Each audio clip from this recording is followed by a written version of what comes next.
ma ahan waxa ay miisaamayso raashin ee waa dhar macaamiisheeda ugu keeneen inay u dhaqdo. tanina waa Warde Elias oo hawshan ku guda jirta tan iyo sanadkii 2020. dharka aan qabano way kala duwan yihiin. Dharar badan aan qabanaa sida suudadka oo kale, dharka caadiga oo iskaabulada, dharka familiga, dharka caruurta, dharka hoteelada kale, go'yaasha iyo waxa hoteelada u dhaqana iyo shukumaanada kale. Marka anaka laundryyaasha kale waxa kaga duwanahay systemkeena waxa waa system noo gaar oo kiila ku dhaqnaa.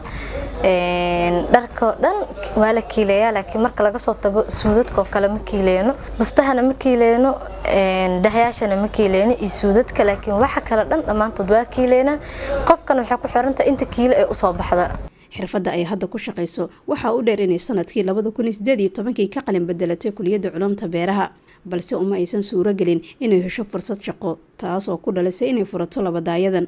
xirfaddan iyada laftarkeed waa barta ama waa ku dhex jiraa muddo ka shaqeynaya. waxaa jira laakiin wax kale oo ii gaar ah oo shahaado ah ka wato. waxaa barta in kulliyadda beeraha bartay, laakiin isku ma xirno professionalka iyo shaqada mararka qaarkood. waayo wadankeena waxaa jirto shaqo la'aan ka jirta. hadaa dhahdid ani shahaada wataa shahaadadeeda bis suganaya macquul ma ahan. waxa u baahanahay inaan shaqeysano. Maxamed Maxmuud waxa uu ka mid yahay macaamiisha goobtani. waxaan ahay customer-adeeda ka mid ahay. waxaan ku xiranahay muddo almost 2 sano aan ku xiranahay. Roman Laundry waxaan kaga doortay oo laundryada kale kaga doortay. laundryada kale moogtay waa price go'an oo fixed ah, ama jaakad ha noqoto ama suud ha noqdo waxba ha noqdo waa price go'an.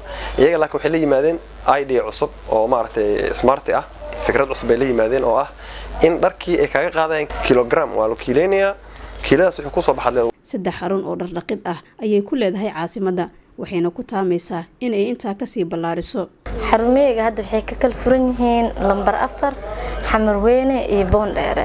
waan rajaynaynaa insha Allah qalabka hadda ku shaqeynayno qalab ka casriyeysan inaan wadanka keeni doono, xarumo badan aan furi doono. fursad abuurashadeeda kaligeed kuma koobnaan ee waxa ay sidoo kale shaqo gelisay in ka badan 10 ruux. dhalinyaraduna fariin ayay u diraysaa. wallahi horta wadankeena shaqo la'aan ma jirto, laakiin waxaa jira fikir la'aan aan dhihi karaa ane. sababtoo ah dhalinyarada markasta ay ka waxay rabaan shahaadada ay wataan inay shaqo ku helaan.